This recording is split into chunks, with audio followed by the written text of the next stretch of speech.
I never meant to fall in love with a rodeo clown, especially one who never spoke a single word aloud. 5 years ago, a Brahma bull named Diablo crushed my ribs and shattered my career beneath a blazing Texas sky. I returned to the circuit not as a rider, but as a photographer desperate to exorcise that still stinging fear. The first man I saw was a barrel clown with a faded painted smile and eyes deeper than canyon shadows. He caught my gaze and pressed a rough wooden horse into my palm, then vanished behind the bucking chutes fast. I traced the tiny carved mane and recognized a signature star mark from the anonymous keepsakes that arrived every Christmas. Mystery keepsakes had found me in hospital rooms, on lonely birthdays, and even beside my father's fresh grave. I always assumed a quiet admirer sent them, but now I realized the clown's hands had held me for years. His name was Cade, and a horn blast years ago stole his vocal cords the same day I first fell. Townsfolk whispered he became a clown to stay close to the very thing that silenced him and to save lives. I watched him distract raging bulls with agile leaps while keeping kids laughing, but his spirit remained utterly hidden. One evening, I followed him behind the stock pens and watched him feed a stray dog with heartbreaking tenderness. He noticed me and quickly scratched a note. "You finally looked hard enough," and my whole chest caved in. I learned he pulled me from Diablo's hooves, breathing his own air into my lungs until the medics arrived late. Since that day, he carved little horses as prayers, never expecting me to discover the broken man behind the paint. The next afternoon, he taught me to see rodeo not from the saddle's violence, but through a defender's silent eyes. A finger spelled words into my palm about how fear can be a friend, and his touch lit my entire soul. I photographed his painted face between clown acts, catching the real man hiding just beneath the grease and manufactured joy. That night, a drunken bronc rider cornered me, and Cade appeared wordlessly, his still presence more threatening than any weapon. He slept outside my motel door in a bedroll, guarding me with a devotion no noise could ever accurately translate. In the morning, I washed the paint from his face, and for the first time I saw the warrior underneath. He tensed as I traced the rope scar along his throat, but then he leaned into my fingers with trust. I whispered, "I wish I'd known you sooner," and he wrote on my mirror, "You already knew me by heartbeats." We rode double on a gentle mari through dew-heavy grass, and his arms around my waist taught me a new language. At a roping contest, he partnered with a one-armed boy, letting the child's laughter become his own unforgettable victory yell. I watched him carve tiny hooves under a cottonwood, while birds gathered near his boots as if he were a saint. One afternoon, he handed me a carved willow mari with a folded note reading, "You are my whole rodeo, Ember." I cried because no one had ever loved me without demanding I first become louder, brighter, or more easily understood. The circuit boss offered me a gallery show in Santa Fe, and my heart split between ambition and this quiet man. Cade saw my turmoil and drew a heart on my ticket stub, then pointed west with unwavering, self-sacrificing tenderness. I tore up the ticket and wrote my own reply in his little notepad. "Paint my life with your silence forever." He wept without sound, his shoulders shaking while I held him against the backdrop of a fading rodeo fairground. We married in the arena dirt between performances, a preacher and 1,000 cowboys witnessing vows signed with trembling hands. He placed a hand-carved ring on my finger, and I proclaimed my love aloud for both of us to the crowd. Our honeymoon was the long haul to Cheyenne, where we slept under the stock trailer canopy and counted endless stars. I published a photography book titled The Clown's Heart, and the world finally saw the beauty I'd been given. Cade stood at every book signing, silently handing out tiny wooden horses to children who needed a symbol of hope. One January, a young bull rider suffered a wreck, and Cade threw himself over the boy just like before. By the time I reached the ambulance, my husband had a cracked rib, but 2 living eyes smiling up at me. I finally understood that his silence wasn't absence, but the most substantial presence a human soul could ever offer another. We retired to a small ranch where rescued bulls roamed, and Cade taught them to trust using only his patient energy. There, in the golden barn light, he carved a full manger scene, each figure a wordless prayer for our future. I became pregnant during a heavy snowstorm, and Cade painted, "It's a girl," on a barrel for me to discover. He spoke to our daughter Willow through heartbeats, letting her tiny fingers grip his calloused thumb before she could walk.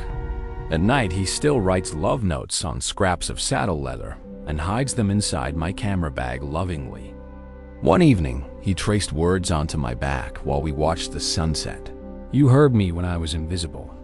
Willow grew up knowing that love is not volume but attention, and her daddy was the loudest man she knew. On our 20th rodeo anniversary, we returned to the same dusty arena where a bull once shattered my body completely. Cade knelt in the exact spot, and with painted smile lips, he mouthed the words, "I still save you daily." I knelt too, pressing my forehead to his while the empty stands echoed with the unsung hymns of our story. Western Old Stories. Official now shares this truth. The greatest cowboys sometimes wear clown paint and speak entirely with soul. Samuel had watched his corn wither under a cruel, cloudless sky. His wife left 2 years ago, taking their daughter to the city. He stayed because his father had died on this stubborn land. The well went dry in June, and the creek stopped running in July. By August, he was boiling his coffee with water from the horse trough. He knelt in his empty field every morning and begged for rain. The heavens remained brass, and his knees grew sore from praying. One evening, a wagon rolled up with a woman holding a forked stick. Her name was Iris, and she dug wells for a living alone. She said, "I heard your land is thirsty, and I can help." Samuel laughed bitterly and said there is no water left anywhere. Iris said the water is there, just deeper than your plow has reached. She walked slowly across his field with the willow branch pointing down. Near the old oak stump, the stick twisted violently in her hands. She said, "Dig here 20 feet down, and you will drink again." Samuel had no money to pay her, only a spare room and meals. Iris said, "That is enough, because I am tired of sleeping alone." She moved into the small cabin and started marking the dig spot. Samuel picked up a shovel, his hands blistered from months of dry work.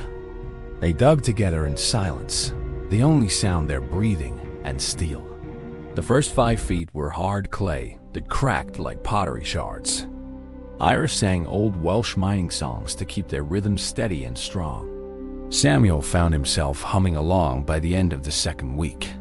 He asked where she learned to find water beneath the barren ground. She said, "My father taught me before he died of black lung fever.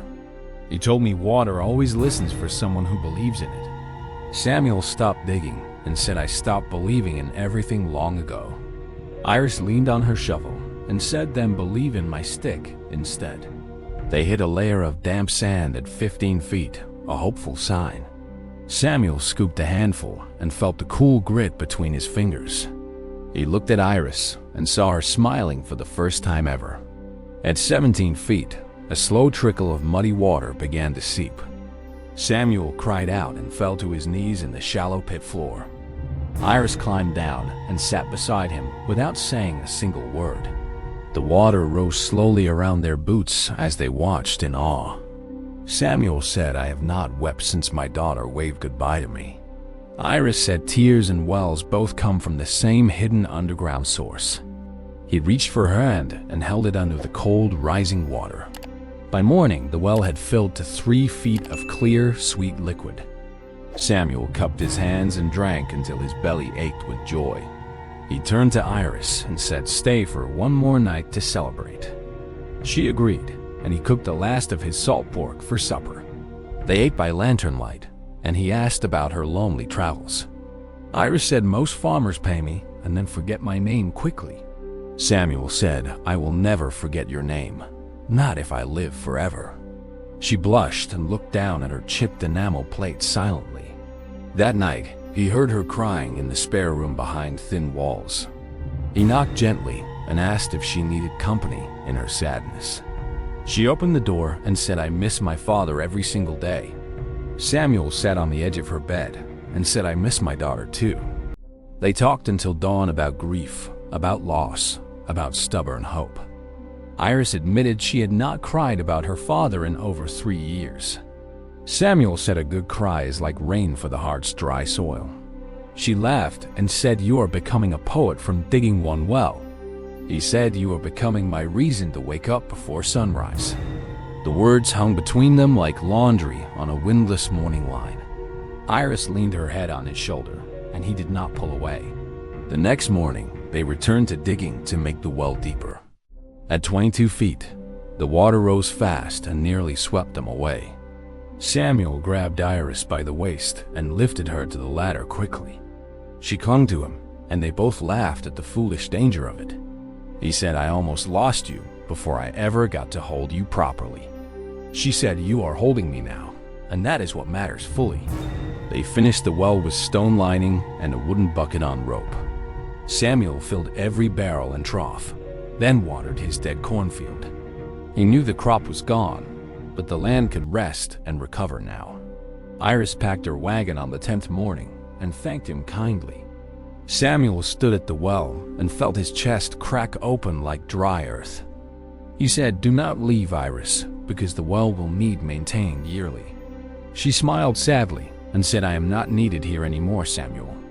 He walked to her wagon and took the willow stick from her hands. He said, "Teach me to find water so I can always find you instead." Iris stared at him with wide eyes that slowly filled with fresh tears. She said, "You want to learn dowsing just to keep me close by?" He said, "I want to keep you close because you brought me back to life." She stepped down from the wagon and wrapped her arms around his neck. He kissed her forehead, then her nose, then her cracked, dry lips. She whispered, "I will stay for one more season, but no promises yet."